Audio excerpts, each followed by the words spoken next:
الحمد لله نحمده ونستعينه ونستغفره ونؤمن به ونتوكل عليه ونعوذ بالله من شرور أنفسنا ومن سيئات أعمالنا من يهد الله فلا مضل له ومن يضلله فلا هادي له ونشهد أن لا إله إلا الله وحده لا شريك له ونشهد أن سيدنا وحبيبنا ومولانا محمدا عبده ورسوله الذي أرسله بالحق بشيرا ونذيرا وداعيا إلى الله بإذنه وسراجا منيرا أما بعد فقد قال الله تعالى في كلامه المجيد وفرقانه الحميد أعوذ بالله من الشيطان الرجيم بسم الله الرحمن الرحيم إن الله وملائكته يصلون على النبي يا أيها الذين آمنوا صلوا عليه وسلموا تسليما اللهم صل على محمد وعلى آل محمد كما صليت على إبراهيم وعلى آل إبراهيم إنك حميد مجيد شغل পড়ি اللهم بارك على محمد وعلى آل محمد كما باركت على إبراهيم وعلى آل إبراهيم إنك حميد مجيد بلغ العلا بكماله كشف الدجى بجماله حسنت جميع خصاله صلوا عليه وآله دکھا دے یا رب او مدینہ کیسے بستی ہے دکھا دے یا رب او مدینہ کیسے بستی ہے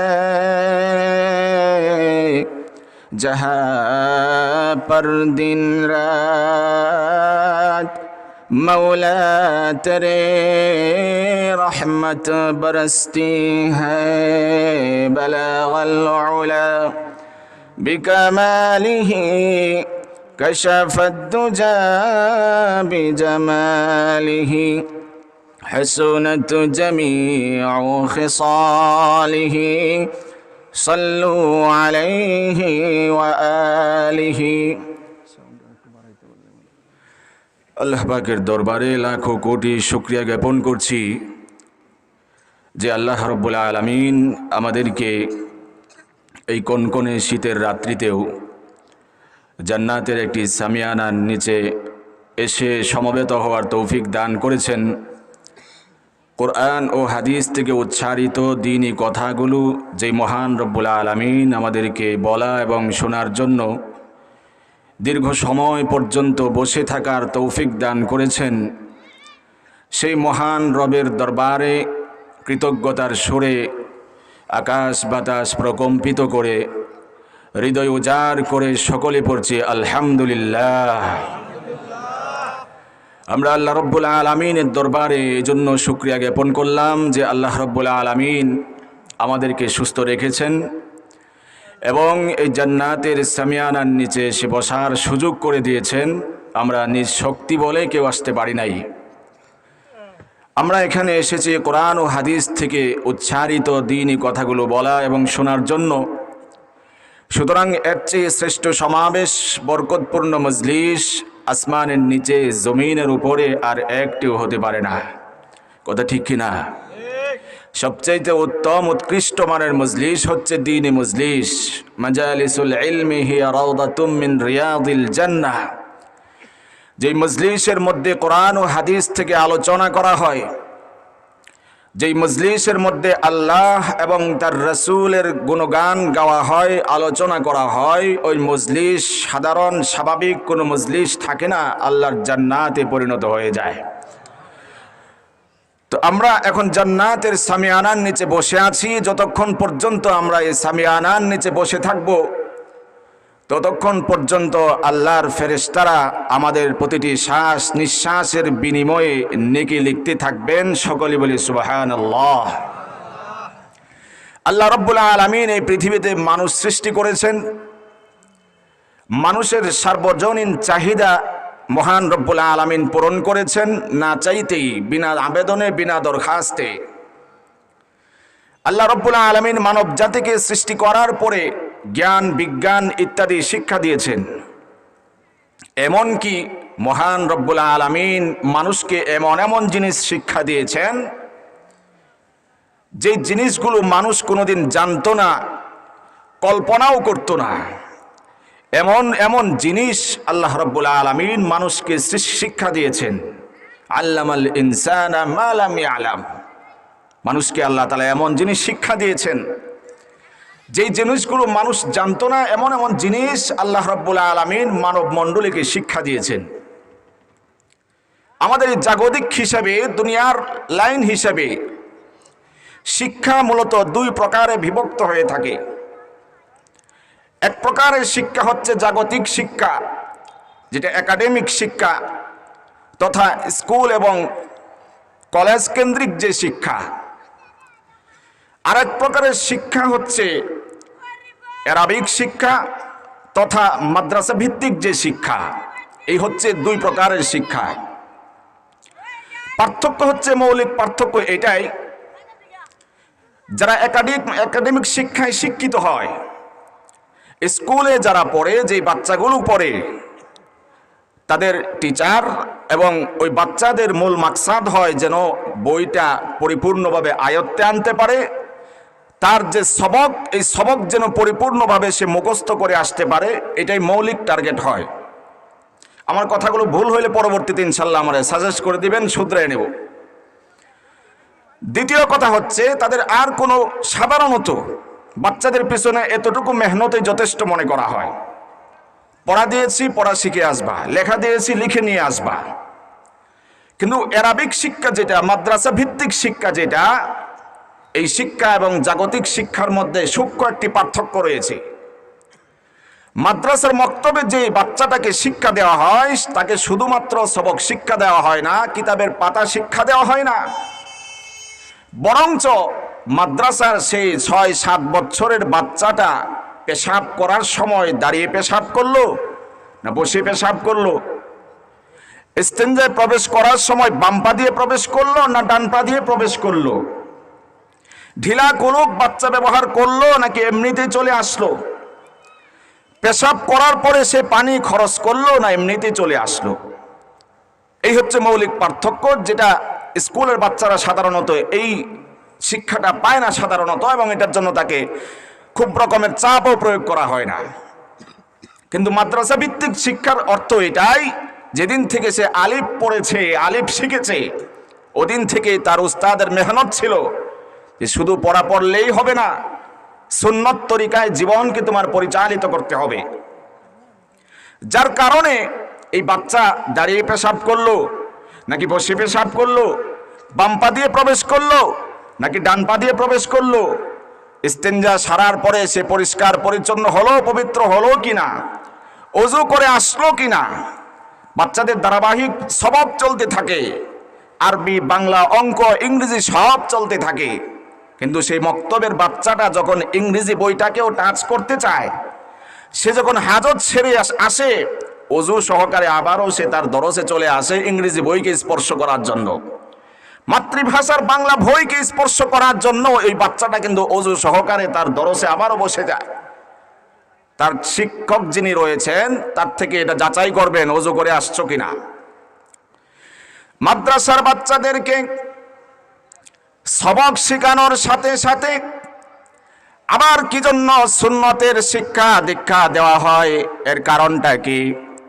এর কারণ হচ্ছে আল্লাহ রাব্বুল আলামিন পবিত্র কালামে হাকিমের মধ্যে ইরশাদ করেন, কুল ইন কুনতুম তুহিব্বুনাল্লাহা ফাত্তাবিউনি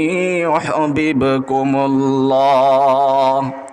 আল্লাহ রাব্বুল আলামিন বলছেন, ও আমার বান্দারা, তোমরা যদি আমি আল্লাহকে ভালোবাসার সত্যিকার অর্থের দাবিদার হয়ে থাকো, তাহলে তোমাদের সর্বপ্রথম যে কাজটা করতে হবে, আমার রাসূল সাল্লাল্লাহু আলাইহি ওয়াসাল্লামকে তোমাদের অনুসরণ করতে হবে। আপনি যদি এই কোরআনের আয়াতকে প্রশ্ন করেন, আমি যদি রাসূলের সুন্নাহকে অনুকরণ করি, আমার কি লাভটা হবে, আমার কি ফায়দা হবে জানতে চাই, কোরআন আপনাকে জবাব বলে দেবে, ইউহিব্বুকুমুল্লাহ। তুমি যদি আমার রাসূলের অনুকরণ করতে পারো, রাসূলের আদর্শকে যদি নিজের জীবনের সাথে বাস্তবায়ন তুমি করতে পারো, আমি আল্লাহ রাব্বুল আলামিন তোমাকে সবচেয়ে বেশি ভালোবাসবো। সুবহানাল্লাহ।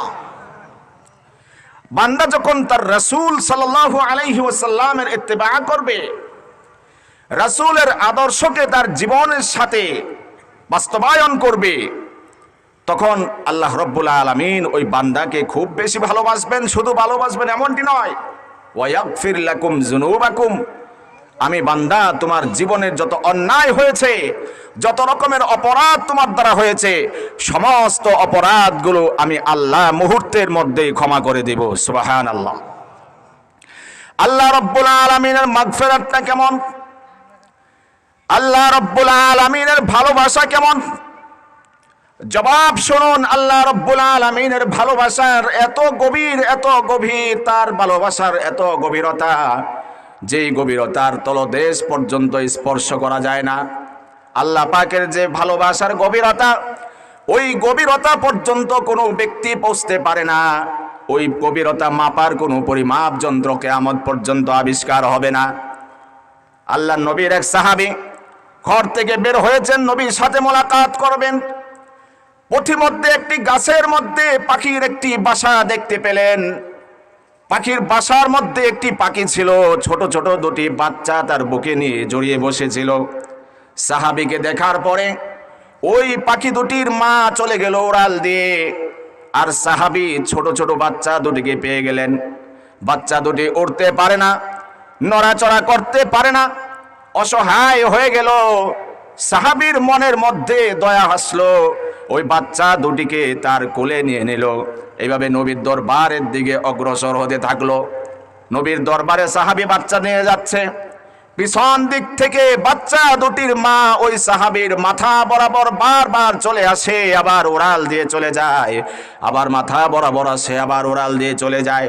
নীরব আন্দোলন করতে করতে, নীরব প্রতিবাদ করতে করতে পাখিটি আল্লাহর হাবিব সাল্লাল্লাহু আলাইহি ওয়াসাল্লামের দরবার পর্যন্ত চলে আসলো। সুবহানাল্লাহ। রাসূল সাল্লাল্লাহু আলাইহি ওয়াসাল্লামের দরবারে ওই পাখিটি আসার পরে ওখান থেকে বাচ্চার জন্য খাবার আহার সংগ্রহ করা আরম্ভ করে দিল।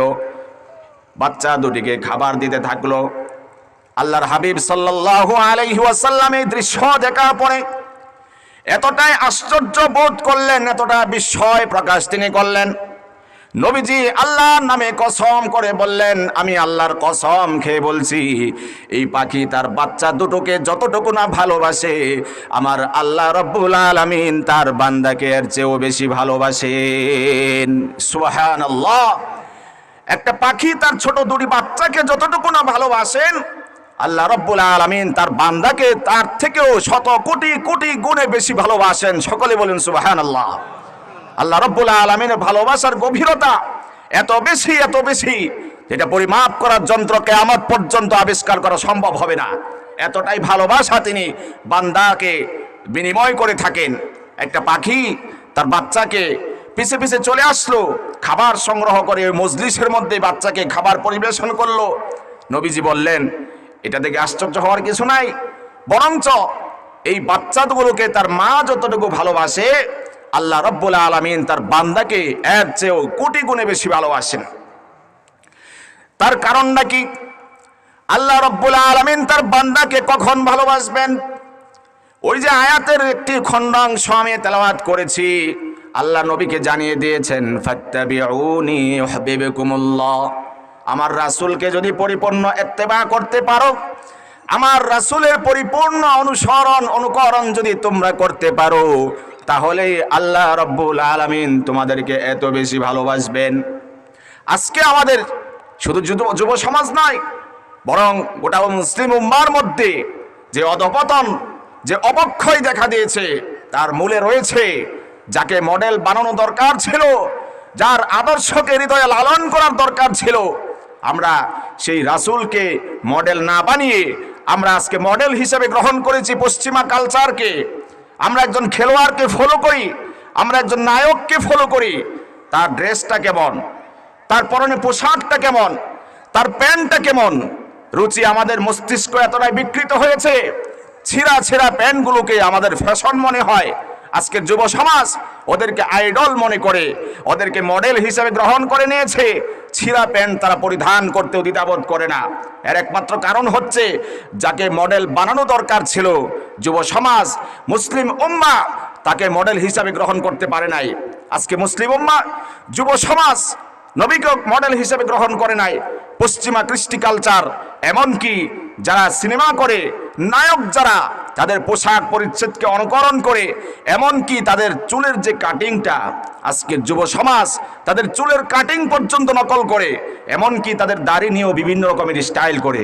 শুধু যুব সমাজকে দোষে লাভ নাই, বরঞ্চ আমাদের অনেক মুসলমানের মধ্যেই তো এই রোগ রয়েছে যে আমরা বয়স 60-70 হয়ে গেল, আজ পর্যন্ত রাসূলের সুন্নাহ মোতাবেক আমার জীবনকে পরিচালিত করতে পারলাম না। এটি বড় আফসোসের বিষয়, বড় দুঃখের এবং পরিতাপের বিষয়। বিষয়গুলো অনুভব করা দরকার। আমার এই জীবন চলে গেল, জীবনের চাওয়া কি ছিল, আমি কি উপহার দিলাম? রাসূলের অনুকরণ করলাম না, বরঞ্চ আমি সেই পশ্চিমা কালচারকে আমি আজকে অনুকরণ করলাম। যারা আমাদের রক্ত পিপাসু, যারা, তাদেরকে আমরা অনুকরণ করলাম, তাদেরকে আমরা আইডল বানাইলাম। অথচ ইসলামের ইতিহাসটা কেমন?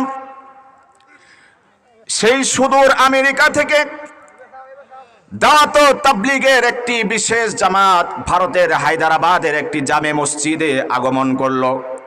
হায়দ্রাবাদের জামে মসজিদে এই বিশাল জামাতের সাথে একজন নৌ মুসলিম ছিল, যার মাথার চুলগুলো ছিল কোঁকড়ানো এবং ঘন ঘন চুল ছিল। সে অনেক চেষ্টা করেও চিরুনি দিয়ে তার মাথার চুলগুলো আঁচড়াতে পারত না। এই নৌ মুসলিম যুবক বান্দা, কালো কুশ্রী বান্দাটা ভারতের হায়দ্রাবাদে যখন জামাতের মধ্যে সামিল হয়ে গেল, জামাতে বের হলো, আসার পরে একজন মুসলমান ভাইকে প্রশ্ন করলো, রে আল্লাহর বান্দা, আমার জানতে বড্ড ইচ্ছে করে আমাদের নবী মুহাম্মাদুর রাসূলুল্লাহ সাল্লাল্লাহু আলাইহি ওয়াসাল্লামের চুল আঁচড়ানোর ধরনটা কেমন ছিল? নবীজি কিভাবে চুল আঁচড়াতেন? নবীজি মাথার মধ্যে কিভাবে সিঁথি কাটতেন? আমাকে একটু কি বলতে পারো তুমি? আল্লাহর ওই বান্দা জবাব শুনিয়ে দিল, আমার নবী তোমার নবী মাথায় যেভাবে চুল আঁচড়াতেন শুনতে চাও, আমার নবীজি কিভাবে সিঁথি কাটতেন শুনতে চাও? আমার নবী ঠিক মাথার মাঝ বরাবর সিঁথি কাটতেন, চুলগুলোকে দুপাশে হেলিয়ে দিতেন। এই সবক নেওয়ার পরে কৃষ্ণাঙ্গের সেই নৌ মুসলিম আল্লাহর বান্দা, যিনি সেই সুদূর আমেরিকা থেকে সফর করে দাওয়াত ও তাবলীগের সাথীদের সাথে হায়দ্রাবাদে অবস্থান করছিলেন, এই সবক নেওয়ার পরে তিনি চিরুনি নিয়ে মাথার চুলগুলো আঁচড়াতে আরম্ভ করে দিলেন। সময় চলে যায়, সময়ের পর সময় আবারও ফেরত আসে। কোনোভাবে ওই কোকড়ানো চুল, ঘন চুলগুলো আল্লাহর সেই বান্দা রাসূলের মতো করে মাঝ বরাবর সিঁথি কাটতে সামর্থ্য সক্ষমতা অর্জন করলো না।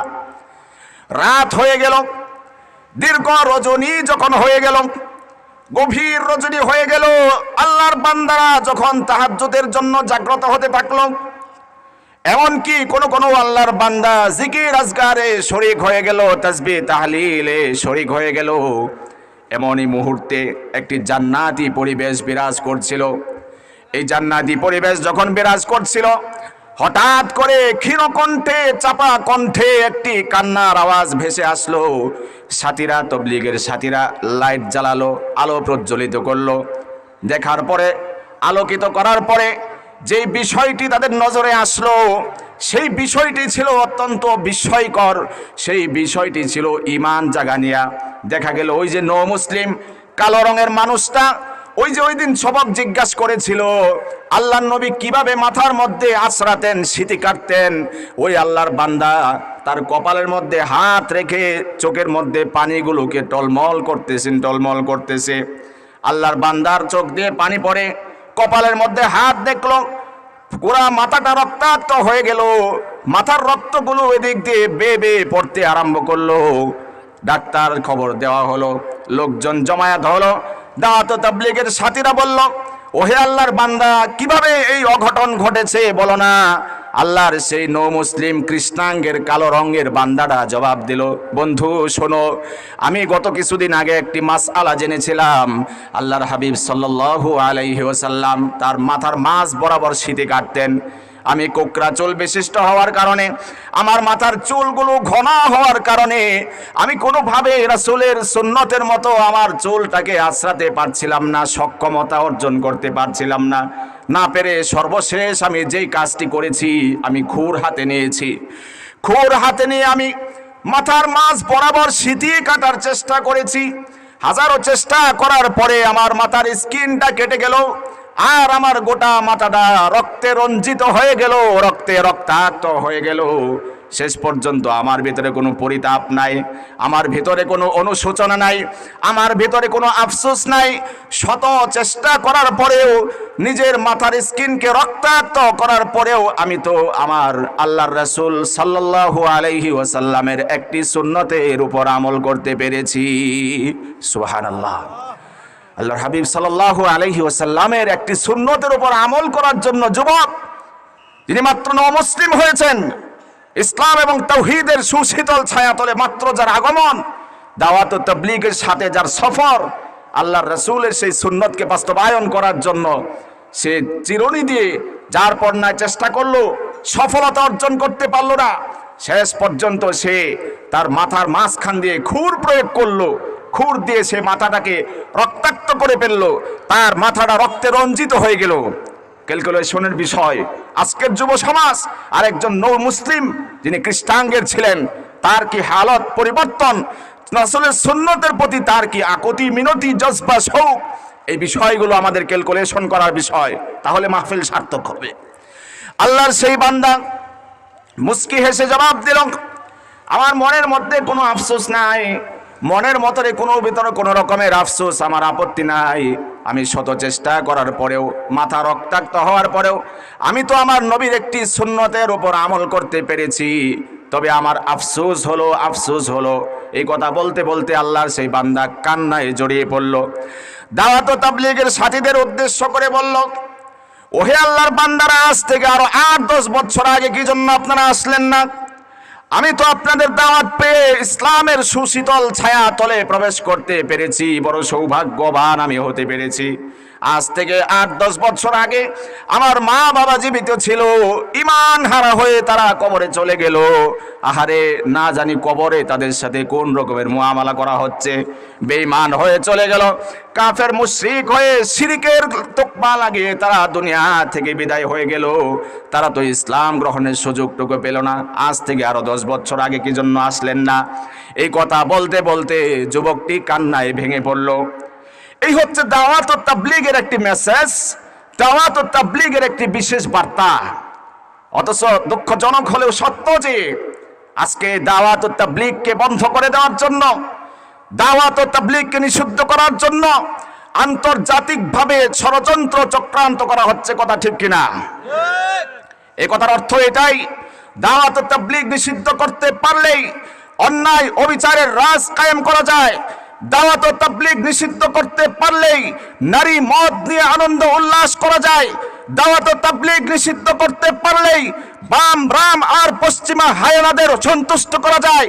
দাওয়াত ও তাবলীগকে নিষিদ্ধ করতে পারলেই পৃথিবীর সবচেয়ে পবিত্র ভূমি, যেই ভূমির কসম খেয়ে রব বলেছেন ওয়াহাদাল বালাদিল আমিন, সেই পবিত্র ভূমিতে সিনেমা হল নির্মাণ করা যায়।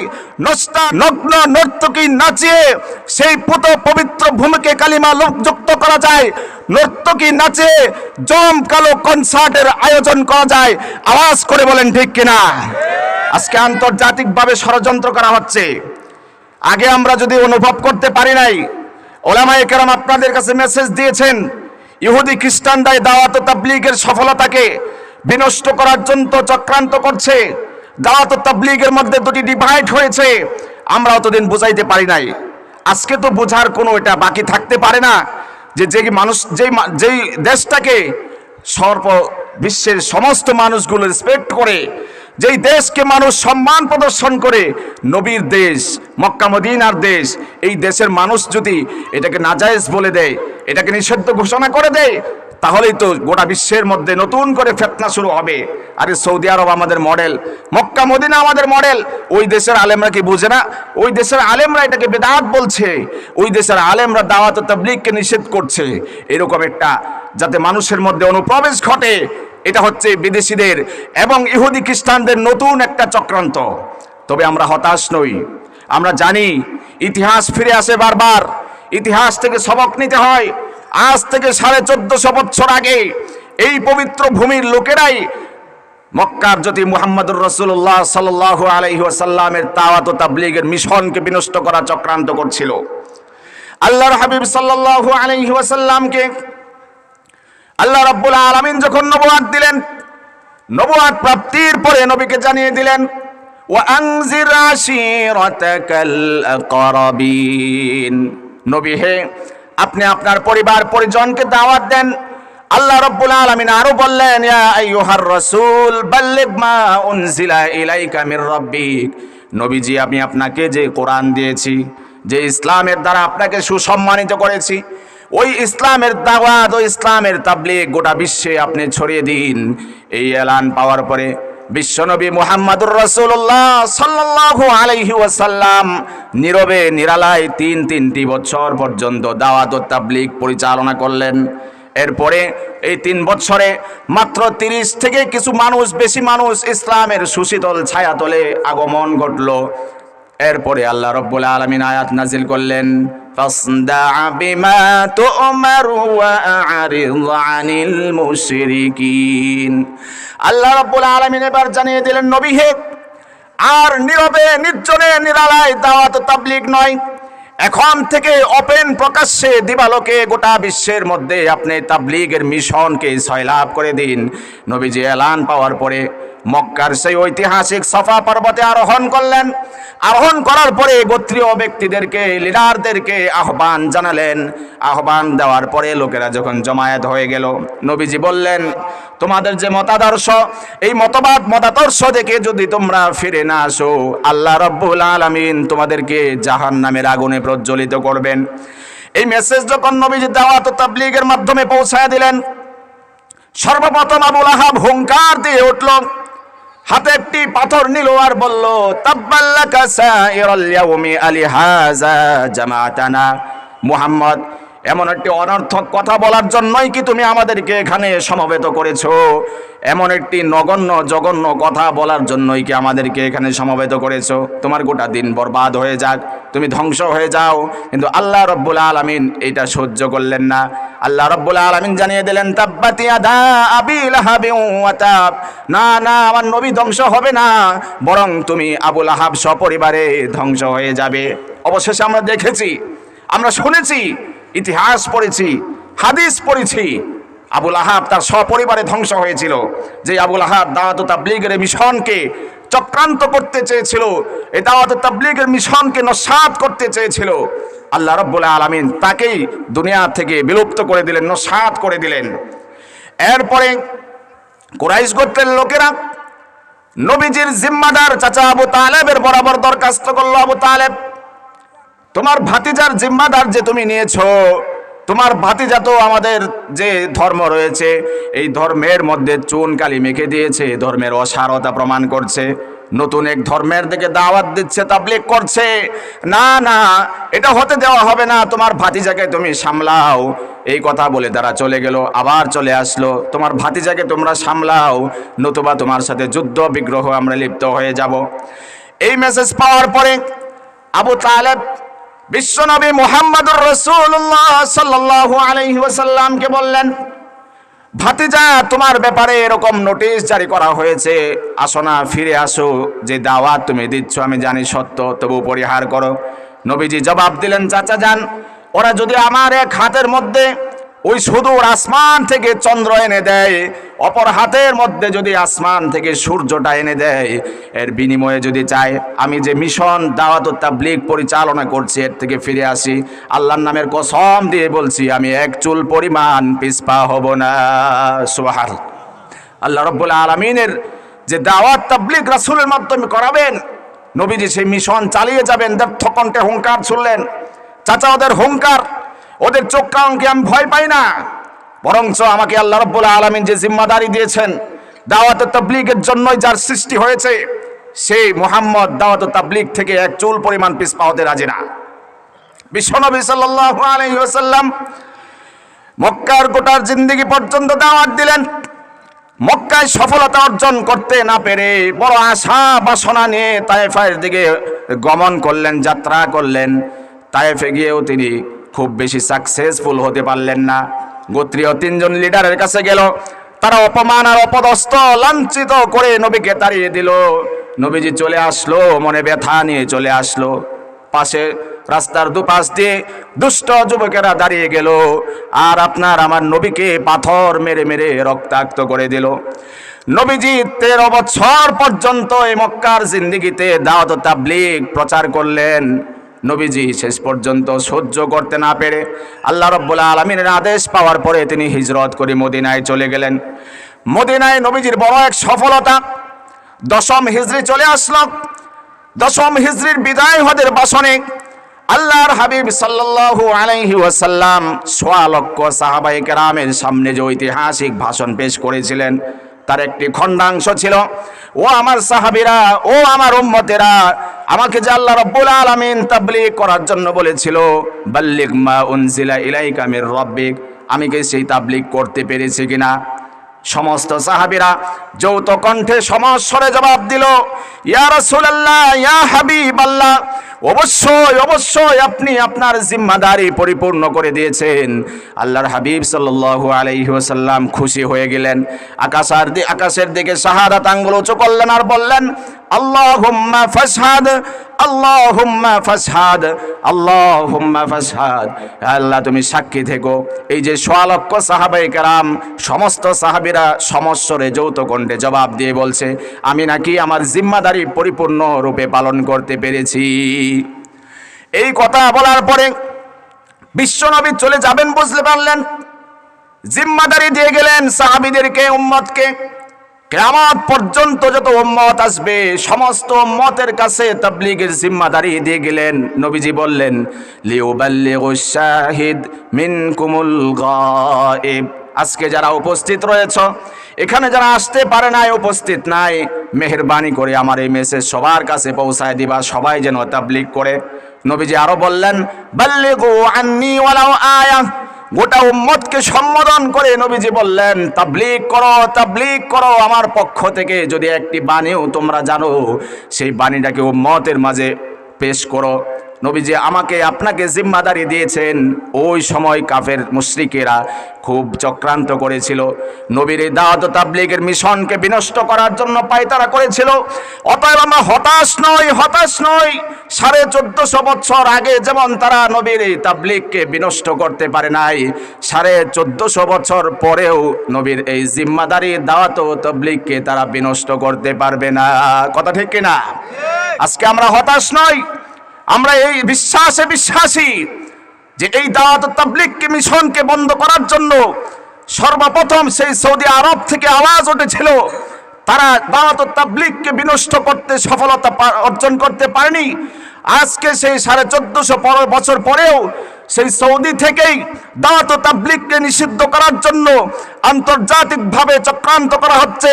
আমি ওই সকল বিলাসী সাহেবদের উদ্দেশ্যে বলতে চাই, আবু জাহাল আবুল আহাবরা যেভাবে দাওয়াত ও তাবলীগের মিশনকে বিনষ্ট করতে পারে নাই, ঠিক তেমনি ভাবে তোমাদের মতো বিলাসী লামাযহাবী শায়েখরা এই দাওয়াত ও তাবলীগকে যদি তোমরা নিষিদ্ধ করতে চাও, খোদার কসম করে বলি দাওয়াত ও তাবলীগকে তোমরা নিষিদ্ধ করতে পারবে না।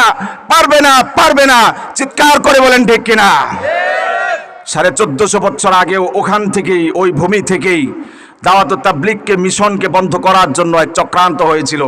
আবু লাহাব, উতবা, সাইবা সকলে একমত হয়ে নবীকে কতল করা পর্যন্ত সিদ্ধান্ত তারা নিয়েছিল। এরপরে দাওয়াত ও তাবলীগকে তারা বন্ধ করতে পারে নাই। ইসলামের জয় হয়েছে। নবীজি বলেছেন, লা ইয়াবকা আলা যাহরিল আরদি বাইতু মাদারিন ওয়ালা ওয়াবারিন ইল্লা আদখালাহু আল্লাহু কালিমাতুল ইসলাম।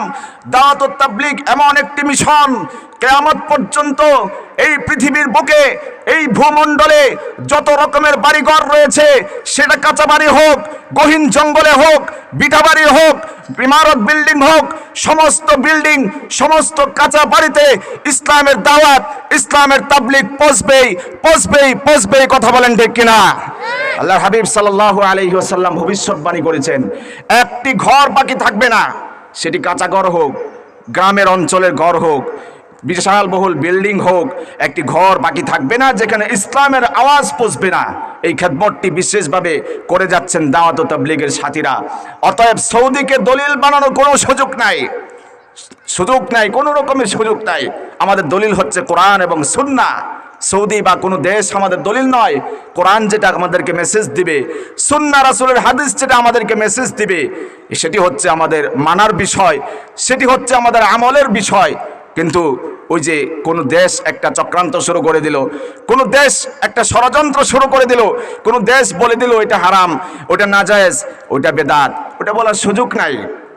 বরঞ্চ একটি গল্প বলি। আমরা জানি বাচ্চারা এক সময় ঈদের চাঁদ দেখার জন্য খুব বেশি হুমড়ি খেয়ে ভিড় করত। সেই বিলের মধ্যে চলে যেত, মাঠের মধ্যে চলে যেত, গিয়ে তারা ঈদের চাঁদকে দেখার জন্য, এক নজর দেখার জন্য অপেক্ষমান থাকতো। এরকম অনেক বাচ্চারা এবং বয়স্ক যুবকেরা, কিশোরেরা ঈদের চাঁদ দেখার জন্য তারা মরুভূমিতে চলে গেল, মাঠে চলে গেল। ঠিক এমনই মুহূর্তে একজন মহিলা তার শিশু বাচ্চাকে পায়খানা পরিষ্কার করছিল। এমনই মুহূর্তে বাচ্চারা চিল্লান দিয়ে উঠলো, ঈদের চাঁদ উঠেছে। মহিলা যে বাচ্চাকে পায়খানা পরিষ্কার করতেছিল, বাচ্চাকে পরিষ্কার করেছে বটে, কিন্তু নিজের হাতটা পরিষ্কার করে নাই। সে দৌড় দিয়ে ওই বাচ্চাদের ভিড়ে চলে আসছে ঈদের চাঁদ দেখার জন্য। এসে হাত উত্তোলন করেছে, আল্লাহুম্মা আহিল্লাহু বিল ইয়ুমনি ওয়াল ঈমান ওয়াস সালামাতি ওয়াল ইসলাম, এরকম দোয়া শুরু করে দিয়েছে। রব্বি ওয়া রব্বুকাল্লাহ বিরহমাতিকা ইয়া আরহামার রাহিমিন। মহিলা যখন বিরহমাতিকা ইয়া আরহামার রাহিমিন বলে হাতটা তার চেহারার মধ্যে মুছে দিল, আর তো স্বাদে গন্ধে অতুলনীয় সুবাস তার নাকের মধ্যে শুরু হয়ে গেল। মহিলা তখন ঈদের চাঁদকে তিরস্কার আরম্ভ করলো। আরে এবারের ঈদের চাঁদটা একটা নোংরা আবর্জনার গন্ধ নিয়ে উদিত হয়েছে, অতএব এবারের কোরবানিটাই বরবাদ হয়ে গেল। আপনারা বলেন, আসলে কি ঈদের চাঁদের মধ্যে গন্ধ ছিল, নাকি ওই মহিলার হাতের মধ্যে গন্ধ ছিল? মহিলার হাতের মধ্যে গন্ধ ছিল। ঠিক তেমনি ভাবে আজকে লামাযহাবী শায়েখরা, সৌদি গভর্নমেন্ট যে সিদ্ধান্ত দিয়েছে, তোমরা সিনেমা হল নির্মাণ করছো, তোমরা কনসার্টের আয়োজন করছো, তোমাদের দোষগুলো তোমরা তালাশ করতে পারো না? দাওয়াত তাবলীগ বেদাত শিরকে ভরা হাবিজাবি বলে মানুষকে বোকা বানাইতে চাও। জাতি এতটা বোকা না, জাতি এখন সুশিক্ষিত, জাতি এখন সব কিছু বিবেচনা করতে শিখেছে, কোনটা হক কোনটা না হক কোনটা বাতিল, জাতি এগুলোকে ক্যালকুলেশন করতে শিখেছে। তোমাদের বিষয়গুলো আগে তোমরা সংশোধন হয়ে যাও। সৌদি আরবের মতো এই পবিত্র ভূমি, যেই ভূমির কসম খেয়েছেন ওয়াহাদাল বালাদিল আমিন, এই পবিত্র ভূমির কসম আমি খেয়েছি, ওয়াত্তিন ওয়াজ্জাইতুন ওয়াতুরি সিনিন ওয়াহাজাল বালাদিল আমিন। 4 নম্বরে এই সৌদির ভূমিকে আল্লাহ তাআলা কসম হিসেবে উল্লেখ করেছেন। অথচ এই ভূমির মধ্যে Saudi government cinema hall already নির্মাণ করেছে এবং 2030 সালের মধ্যে ওখানে আপনার 3,500 সিনেমা হল নির্মাণ করার জন্য নির্দেশ জারি করা হয়েছে। সকলে বলুন নাউজুবিল্লাহি মিন যালিক। এমনকি আরো নির্দেশ দেওয়া হয়েছে যে 2500 সিনেমা মুভি তাদেরকে উপহার দেওয়ার জন্য সৌদি গভর্নমেন্ট থেকে এরকম নির্দেশনা জারি করা হয়েছে। ওই যে ওই মহিলার মতো দোষে ভরা তাদের ভিতরে সিনেমা হল নির্মাণ করে নবীর দেশে, সিনেমা হল নির্মাণ করে কাবার দেশে, যেই দেশের কসম খেয়ে রব বলেছেন ওয়াহাদাল বালাদিল আমিন, সেই দেশের মধ্যে তোমরা একের পর এক সিনেমা হল নির্মাণ করে যাচ্ছ প্রতিযোগিতা দিয়ে, ইহুদি খ্রিস্টানদের দালালি করছো। এটা জাতি বুঝতে আর বাকি নাই। তোমরা যতই বলো তাবলীগ বেদাত তাবলীগ হারাম, জাতি এটা কোনোদিন কানের ভিতরে ঢোকাবে না। তারা জানে তোমরা কি করছো, জাতি এটা স্পষ্ট দেখছে। ভাইয়েরা আমার, বন্ধুরা আমার, বলছিলাম ওই যে আমেরিকা থেকে সুদূর ভারতের হায়দ্রাবাদে তাবলীগের একটি জামাত এসেছিল। ওই জামাতের মধ্যে একটি নৌ মুসলিম ছিল, কৃষ্ণাঙ্গের একটি নৌ মুসলিম ছিল, মাথার চুলগুলো কোঁকড়ানো ছিল। অনেক শক্ত থাকার কারণে সে চিরুনি দিয়ে নবীর মতো, নবীর সুন্নত আদায় করার মতো চিরুনি দিয়ে আশ্রাতে পারছিল না, স্মৃতি কাটতে পারছিল না। শেষ পর্যন্ত নবীর সুন্নতকে আদায় করার জন্য নিজের মাথার স্কিনটাকে রক্তাক্ত করে ফেললো। অথচ আফসোসের বিষয় আজকের মুসলিম উম্মাহ নিজের স্কিন তো কাটবে দূরের কথা, নবীর সুন্নত দাড়ির মধ্যে খুর লাগিয়ে আল্লাহর হাবিব সাল্লাল্লাহু আলাইহি ওয়াসাল্লামের কলিজাকে রক্তাক্ত করে দিচ্ছে। কথা বলেন ঠিক কিনা? রাসূলের যে বিশেষ একটি সুন্নাহ দাড়ি, এই দাড়ির মধ্যে যুব সম্প্রদায় এমনকি মুসলিম উম্মাহ বয়োবৃদ্ধ হয়ে গিয়েছে। কেউ কষ্ট নেবেন না কথাগুলো, আপনি ঘরে বসে চিন্তা করবেন যে আসলে কথাগুলো কতটুকু সঠিক। যে নবীর এই দাড়ির মধ্যে আমি আঘাত করলাম, খুর লাগাইলাম, তার মানে নবীর কলিজার মধ্যে আমি আঘাত করলাম, কলিজাকে আমি নবীর ক্ষতবিক্ষত করে দিলাম, রক্তাক্ত করে দিলাম। অথচ সেই যুবক দাওয়াত তাবলীগের সোহবতে তার নিজের স্কিনকে রক্তাক্ত করে ফেললো নবীজির একটা সুন্নত আদায় করার জন্য। এই সুন্নতকে আমরা খামাকা একটা কোনো পাপেই মনে করি না, বরঞ্চ আমরা যে অনেক ক্ষেত্রে মহিলাদের অনুকরণ করি বাহ্যিক দৃষ্টিকোণ থেকে, এটা আমরা কোনো সময় ক্যালকুলেশন করি না, বুঝিও না, অনুভব উপলব্ধিও করি না। আমরা প্যান্ট পায়ের নিচে পড়লে, টাকনুর নিচে পরিধান করলে গুনাহ হয়, এটা যে আপনারা বুঝেন, এটা কিন্তু আমরা ভালো করে বুঝি। কিভাবে বুঝি? যখন আপনারা নামাজে দাঁড়ান মসজিদে গিয়ে, তখন কিন্তু আপনারা পায়ের থেকে আস্তে আস্তে উপরের দিকে উঠাইতে থাকেন, টাকনুর উপরের দিকে উঠাতে থাকেন। এর অর্থ হচ্ছে আপনি জানেন যে টাকনুর নিচে, পায়ের টাকনুর নিচে কাপড় পরিধান করলে সে জাহান্নামী। মা আসফালা মিনাল কাবাইনি মিনাল ইজারি ফিন্নার। যদি টাকনুর নিচে কেউ লুঙ্গি পায়জামা পরিধান করে, ওই ব্যক্তি জাহান্নামে যাবে, নবীজি বলেছেন। এটা আপনি বুঝেন বিদায় তো আপনাকে নামাজের সময় সেটাকে উপরে ওঠান। অথচ আমরা মসজিদে ঢুকি পুরুষ সেজে, মসজিদ থেকে বের হয়ে আবার মহিলা সেজে। মহিলাদের স্বভাব হচ্ছে টাকনুর নিচে কাপড় তারা পরিধান করবে। আমি মসজিদে পুরুষ সেজে গেলাম, নামাজ শেষ করে আমি আমার মহিলা সুরত আকৃতি ধারণ করলাম। আরো হচ্ছে যে আমরা ক্লিন শেভ করে আমাদের আকৃতি যে মহিলার সাথে মিলে যাচ্ছে, এটিকে আমরা কোনো সময় কল্পনাও করে নাই, উপলব্ধিও করতে পারি নাই। গল্প বলি, একজন মহিলার একটি বাচ্চা কান্না শুরু করে দিল, হাওমাও করে কান্না শুরু করে দিল। বাচ্চাটিকে কান্না থামানোর জন্য একজন হুজুরের কোলে দেওয়া হলো। বিশাল বড় বড় দাড়ি দেখার পরে বাচ্চা আরো জোরে কান্না শুরু করে দিল। পাশে একজন ক্লিন শেভ নাস্তিক ছিল। ওই নাস্তিক বলছে, হুজুর দেখছেন আপনার যে জঙ্গি, এটা বাচ্চাও বুঝে। আগে অল্প কাঁদছিল, এখন আপনার কোলে যাওয়ার পরে বেশি বেশি কান্না করতেছে। আপনার যে জঙ্গি, এটা বাচ্চারাও বুঝে। হুজুর খুব সুকৌশলী ছিলেন। হুজুর জবাব দিলেন যে বিষয় তো এটা না, আমার কোলে কান্না করছে কারণ আমি বাচ্চার মাও না বাবাও না, কিন্তু আপনার কোলে যখন বাচ্চা গেল আর কান্না থামায়া দিল, এর অর্থ হচ্ছে এটাই, বাচ্চা মনে করছে যে আমি পুরুষ আর আপনি হচ্ছেন বাচ্চার মা, এজন্য বাচ্চা কান্না থামায় দিছে। তার মানে হচ্ছে আপনার গালের মধ্যে তো দাড়ি নাই, নবীর সুন্নত নাই, বাচ্চা মনে করছে এটা মহিলা মানুষ, এটা আমার মা হবে, এজন্য বাচ্চা কান্না থামায় দিছে। আর আপনি হুজুর মানুষ, আর হুজুর মানুষের কোলে যখন গেল বাচ্চা কান্না শুরু করে দিয়েছে।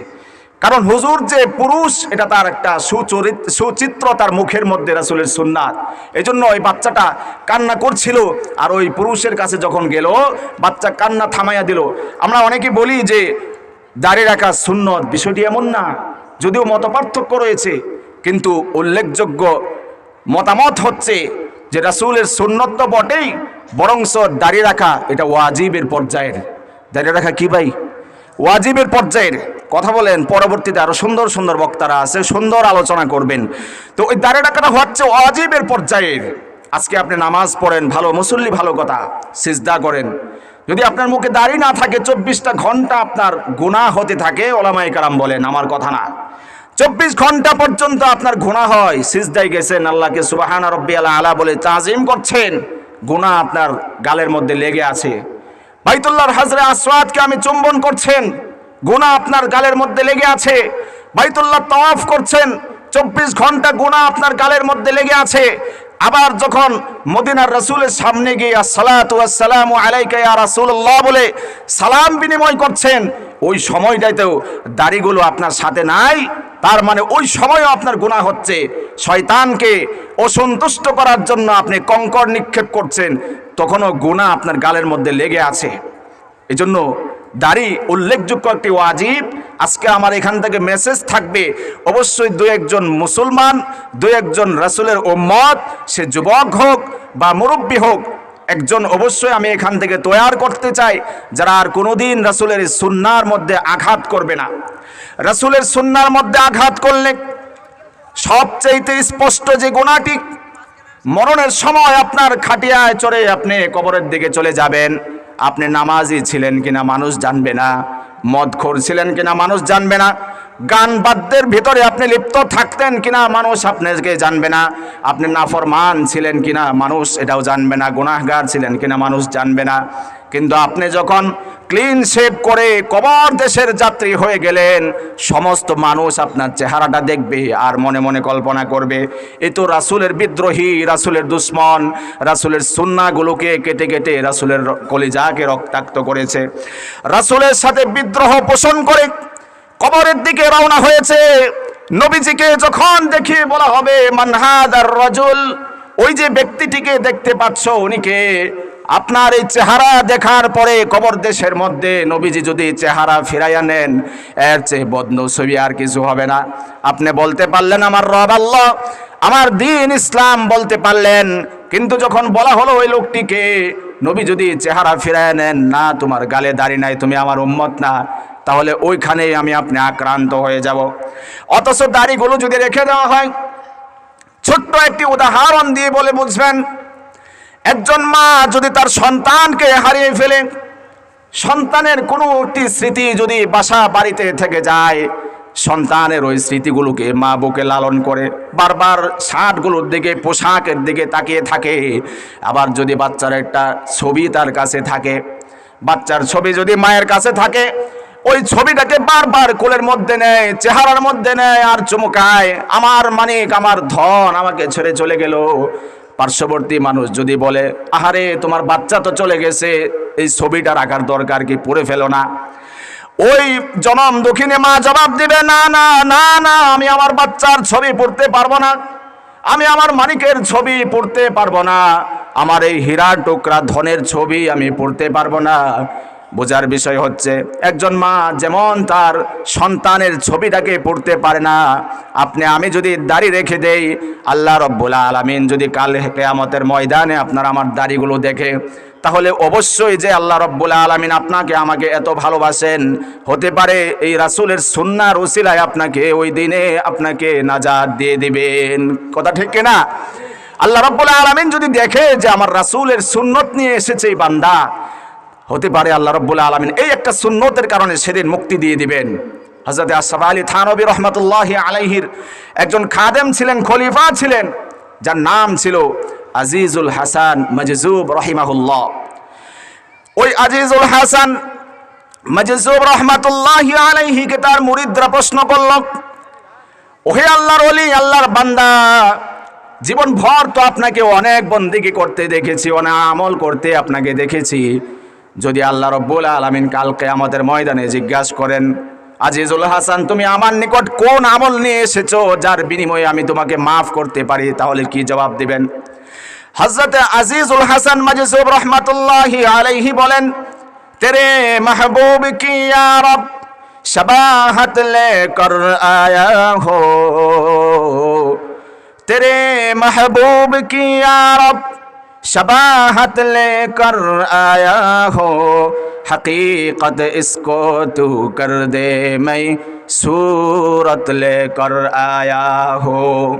ওই দিন যদি আল্লাহ রাব্বুল আলামিন আমি আজিজুল হাসান মাজজুবকে প্রশ্ন করেন, আজিজুল হাসান আজকের এই আদালত থেকে মুক্তি পাওয়ার জন্য, জাহান্নামের আগুন থেকে মুক্তি পাওয়ার জন্য তুমি কোন আমলটা আমার সামনে প্রেজেন্ট করতে চাও বলো। আজিজুল হাসান বলে, আমি সেদিন বলবো, আল্লাহ ও আমার রব, ও আমার রব, তুমি পৃথিবীর বুকে সবচাইতে যেই বান্দাকে সবচাইতে বেশি ভালোবাসতা, যেই মানুষটি তোমার কাছে সবচেয়ে প্রিয় ছিল, সুপ্রিয় ছিল, মুহাম্মাদুর রাসূলুল্লাহ সাল্লাল্লাহু আলাইহি ওয়াসাল্লামের একটি সুন্নত, একটি নমুনা দাড়ি আমি তোমার সামনে উপস্থিত করেছি। এই একটা আমল নিয়ে আমি তোমার সামনে উপস্থিত হয়েছি, মেহেরবানি করে আমাকে তুমি এর বিনিময়ে মাফ করে দাও। সুবহানাল্লাহ। হযরত আজিজুল হাসান মাজজুব রহমাতুল্লাহি আলাইহি বলছেন, আমাকে যদি আল্লাহ রাব্বুল আলামিন প্রশ্ন করেন কি নিয়ে আসছো, আমি বলবো যে আল্লাহ রাসূলের সুন্নত দাঁড়িয়ে নিয়ে এসেছি। আজকের এই উপস্থিত মজলিস থেকে আমি একজন আল্লাহর বান্দা, রাসূলের আশিক, রাসূলের উম্মতকে দেখতে চাইবো যে আজকে এখানে দাঁড়িয়ে জীবন ভরের জন্য, চিরতরের জন্য ওয়াদাবদ্ধ হবেন যে হুজুর আর জীবনে কোনোদিন দাড়ির মধ্যে হাত লাগাবো না, আর জীবনে কোনোদিন এই দাড়ির মধ্যে ঘুর লাগাবো না, জীবনে কোনোদিন দাড়ির মধ্যে বেলেট লাগাবো না, জীবনে কোনোদিন দাড়ির মধ্যে কেচি লাগাবো না। এরকম একজন নওজোয়ান সর্বপ্রথম দেখতে চাই, আল্লাহকে খুশি করার জন্য দাঁড়িয়ে যান, ইনশাআল্লাহ দাঁড়িয়ে যান। নারে তাকবীর, নারে তাকবীর, আল্লাহু আকবার, নারে। ভাই একটু এদিকে আসেন।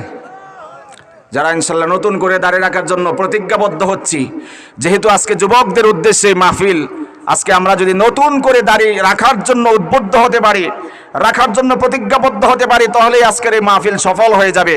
আমরা ইনশাআল্লাহ ওয়াদাবদ্ধ হব। ভাই ইনশাআল্লাহ সুন্দর দাঁড়িয়ে রেখেছে, এরপরেও সুন্নতি দাঁড়িয়ে তিনি রাখবেন বলে ওয়াদাবদ্ধ হয়েছেন। আল্লাহ পাকের দরবারে আমরা দোয়া করব, আল্লাহ রাব্বুল আলামিন যেন তাকে 5 ওয়াক্ত নামাজ পড়া তৌফিক দান করেন এবং জীবনভর রাসূলের সুন্নাহকে ধরে রাখার তৌফিক দান করেন, এমনকি সেই নাজাতের জন্য যেন এই রাসূলের সুন্নতকে তিনি উপস্থিত করতে পারেন। আল্লাহ তাআলা ভাইকে কবুল আর মঞ্জুর করুন। আরও যারা দাঁড়িয়ে রাখার জন্য প্রতিজ্ঞাবদ্ধ হচ্ছেন সবাইকে আল্লাহ রাব্বুল আলামিন কবুল করুন। আমিন। ওয়া আখিরু দাওয়ানা আলহামদুলিল্লাহি রাব্বিল আলামিন। আসসালামু আলাইকুম ওয়া রাহমাতুল্লাহ।